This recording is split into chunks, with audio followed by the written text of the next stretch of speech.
Hallo miteinander, I'm Geshedi6 and this is Katsugeki Kidan Online. Katsugeki Kidan is a series of action RPGs by Gatling-Cat. The one we are playing came after Volume 3, you could call it the fourth if you wanted.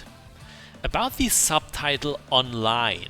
The game features local as well as internet multiplayer, but since it doesn't support any matchmaking servers, you'll play it solo unless you can grab hold of a friend. So I guess we are playing Katsugeki Kidan Online offline. The file we chose has us in the role of series protagonist Momiji Inubashiri. We configured offensive growth type for her, which is among the best you can choose. The stage we are tackling is Yokai Mountain Summit, which does feature a boss at the end. Every second adventure mode stage in this game does. While the game may be about clobbering every single being you come across, it does have a pretty amusing story to it. The Moon Princess Kaguya Horai-san has captured Momiji by laying a clever trap and is now using the Mighty Tengu to abduct other animal-themed Touhou characters so they can be Kaguya's pets. Some of the animal Touhous may count as not being very bright, but just so you know, they're still all very sentient.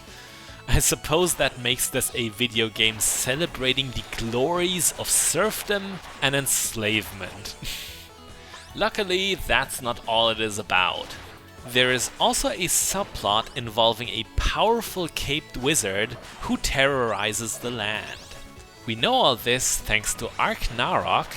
Katsugeki Kidan 1-3 have also been patched into English by Ethan Silver. While these games may have some kind of language barrier, as in it helps to know what your configuration options are, it's not high at all.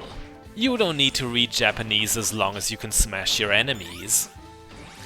Don't misunderstand, I'm still very appreciative of any translation efforts. Because Katsugeki Kidan is very simplistic, it might not be for everyone. I think it could be the Dynasty Warriors of Touhou in that regard. Some people can get into the non-stop action, me for example, but for others it might just be too mindless at its core. It's perfectly understandable. Now we are nearing the end of the level, and the upcoming boss fight against Aya has no introductory cutscene. So I edited one in for you from Katsugeki Kidan Volume 3. Aya is also fought in that game, and Gatling-Cat's depiction of her is kind of worrisome. Yup, she just one-sidedly decides to claim Momiji for wedlock. Okay, bosses are the main meat of the game. They can be tough, and there's actually a lot to them. Your average foe goes through 4 phases, and the idea is that depending on how full the spell and hate meters at the bottom of the screen are, you can exactly foresee how they will attack. That Spray of Leaves was Aya's phase 1 spell. When the meter for spells is full, they will always take priority. It's all about keeping an eye on the lower part of the screen, then you won't be surprised. We have reached phase 2, so Aya's spell has changed considerably. The leaf bullets now spread out from above. When neither the spell nor hate meters are full, a boss will use a much simpler attack. In Aya's case, it's the zippy karate moves. They also evolve through phases. What never does is the hate attack. For Aya, it is a massive tornado that we did not do a great job of dodging there. Usually you're supposed to retreat from it. The hate meter only fills up when you hit a boss, unlike the spell meter which simply increases over time. Since spells also take priority, as I said, hate attacks are much rarer. They tend to be especially dangerous to make up for that. Man, I really hate Aya's phase 3 spell. Gotta be honest, don't really know how to best handle it.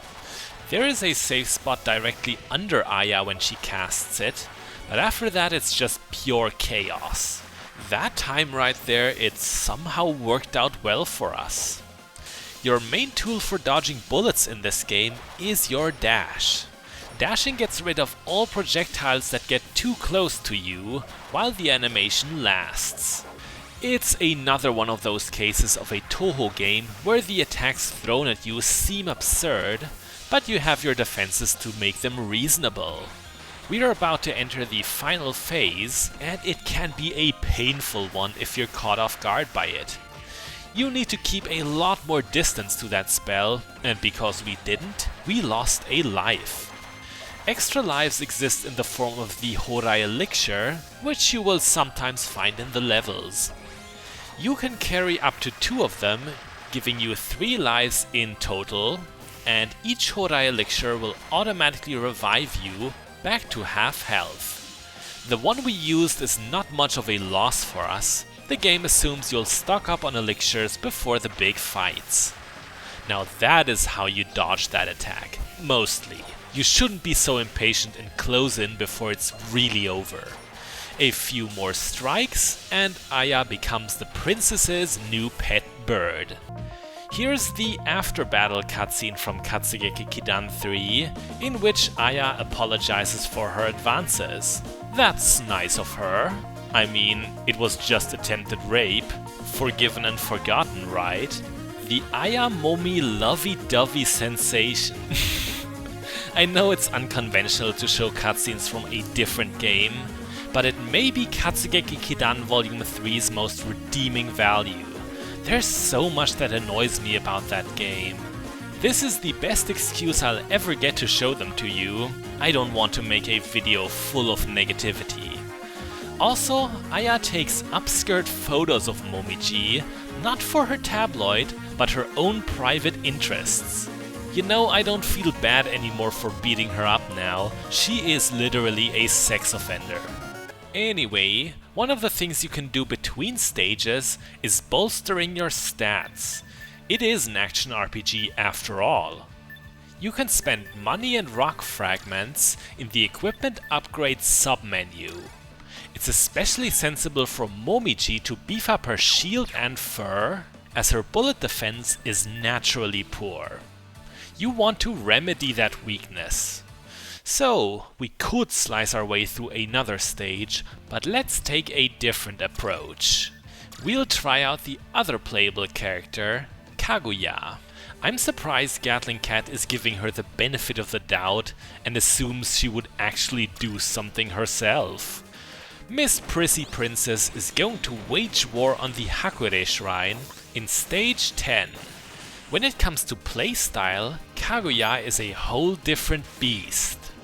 Most of her moves draw power from the intelligence stat, and they generally have higher resource costs to them.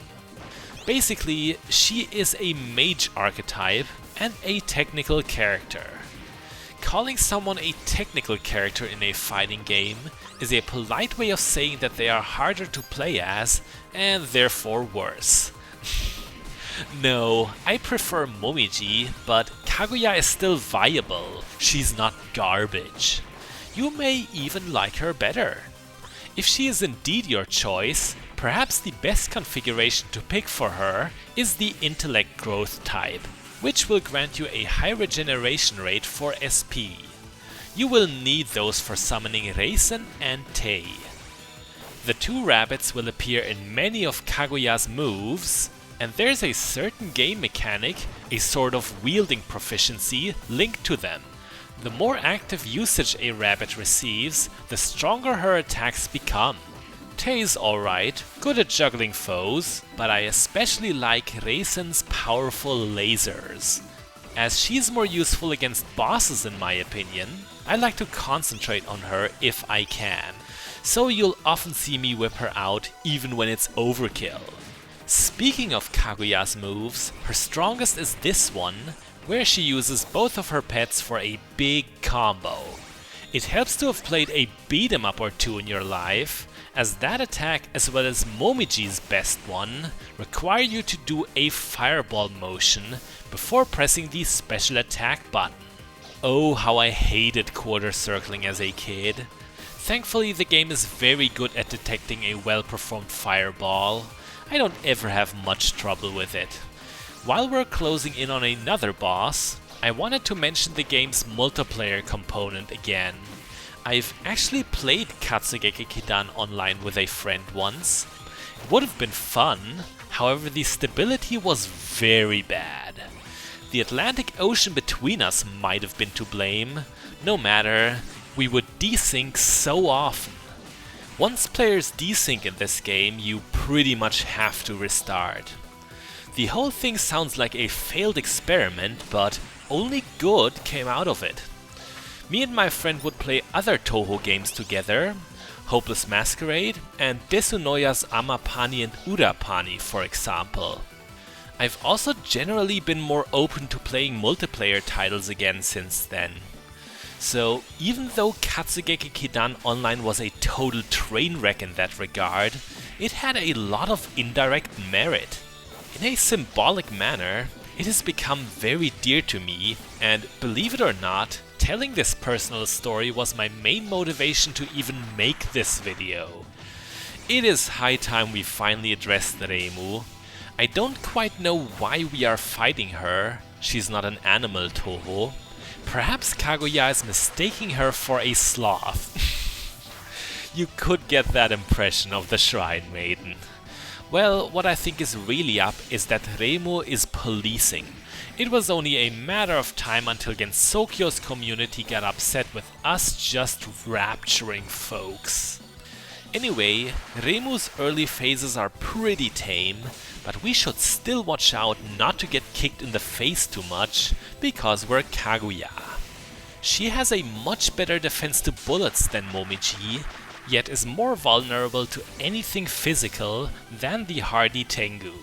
For this reason, some encounters may be easier or harder, depending on who you play as. I can't exactly say how it is in Reimu's case, but she's generally not strategically problematic, in my opinion. It does help that we're experience level 63, which is somewhat over-leveled for this point of the game. I've actually already beaten her and the following boss on this file.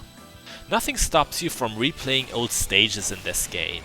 So even though stats may be on our side, it's not by so much that we can't lose. We still have to play competently, especially in the upcoming final phase. There are 3 small cracks above the boss's health bar, which will show you exactly where the shifts in pattern happen. And here's the spell of said last phase, Reimu's signature Fantasy Seal. It's somewhat aimed at your position, so you are forced to always keep moving. Yet try not to jump over the shots, they are more likely to catch you if you do. Fortunately, they will only deal 1 damage for each frame, as Kaguya. The Fantasy Seal would be pretty nasty on a New Game Plus setting, I imagine. Multiple of those exist, and they ramp up the difficulty by quite a lot.